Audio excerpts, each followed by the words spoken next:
जय श्री राम। आज 26 दिसंबर 2025 है और पोह माह का शुक्ल पक्ष की छठी तिथि है और हम वाल्मीकि रामायण का बालकांड का 13वां सर्ग पढ़ रहे हैं। और इससे पहले हमने राजा दशरथ का पुत्रेष्टि यज्ञ पढ़ा था 12वां सर्ग, जिसमें राजा जो ऋषि विभांडक पुत्र ऋष्यशृंग थे उनका उन्होंने वर्ण किया था पुत्रेष्टि यज्ञ में। अब हम 13वां सर्ग पढ़ रहे हैं कि यज्ञ निमंत्रण और यज्ञशाला का वर्णन। पुत्रेष्टि यज्ञ के बाद लगभग 1 साल बीत गया और दूसरा वसंत आ गया।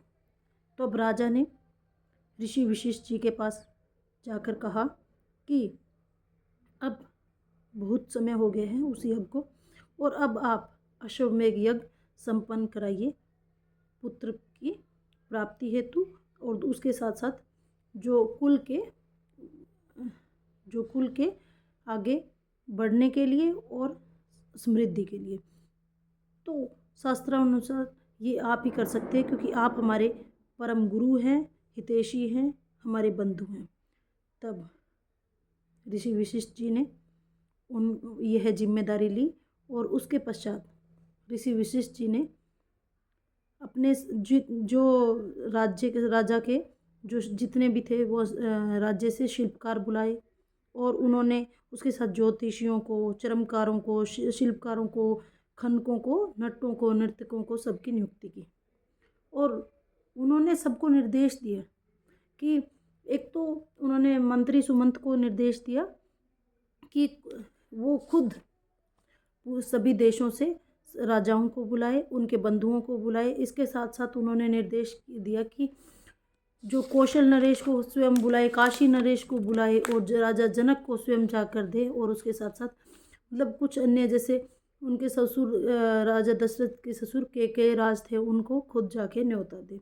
और बाकी उन्होंने वशिष्ठ जी ने ये उनको निर्देश दिए कि जितने राज्य हैं, जितने देश हैं, उन सबके उनको बंधु बांधवों सहित निमंत्रण दे।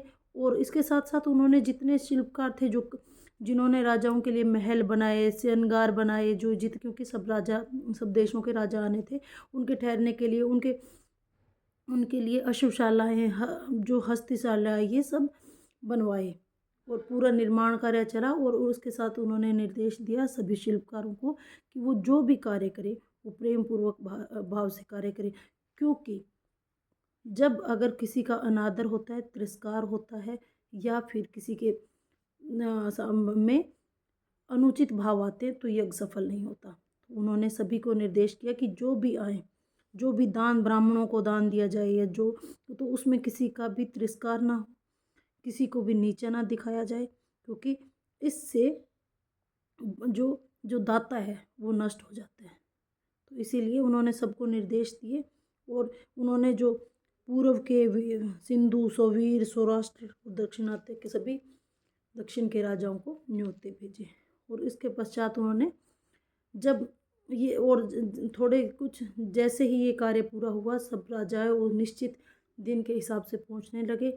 तब गुरु वशिष्ठ जी राजा दशरथ जी के पास गए और बोले कि सभी जो राजा हैं वो आने शुरू हो गए हैं, अब आप भी यज्ञ में दीक्षित होने के लिए अपनी रानियों सहित पधारे। और उन्होंने कहा कि अगर आप देखोगे कि यज्ञ का जो स्थली है, जो सरयू के उत्तर तट पर यज्ञ स्थली है, वो पूर्ण तरीके से तैयार हो गई है।